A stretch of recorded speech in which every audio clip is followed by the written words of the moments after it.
Өнөөдөр буюу 3 дугаар сарын 3-ны өдөр сонсгол хамгаалах дэлхийн өдөр тохиож байна. Монгол Актем улсын төсөвт үйлдвэрийн газар нь хөгжлийн бэрхшээлтэй иргэдэд төрийн захин үйлчлэгийг тэгш хүртээмжтэй хүргэх зорилгоор Mongolia системд олон улсын WCAG стандартыг үе шаттайгаар нэвтрүүлэн вебсайт, аппликейшн болон контентийг хүртээмжийн шаардлагад нийцүүлэн сайжруулж байна.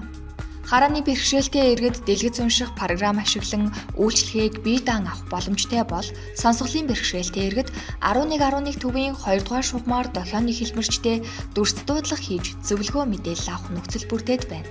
Мөн бүх видео мэдээллийн контентэд хадмал орчуулга дохионы хэлбэрчийг тогтмол тосгож байна. Түүнчлэн цахим ур чадвар сургалтыг тогтмол зохион байгуулж, цахим хуваагдлыг бууруулахад чиглэн ажиллаж байна. Бид цааснаас цахимд хүлээлтээс хүртээмжид урайнд ор төрийн үйлчлэгийг хүмүүрд тэгш хүртээмжтэй хүргэхийг зорин ажиллаж байна.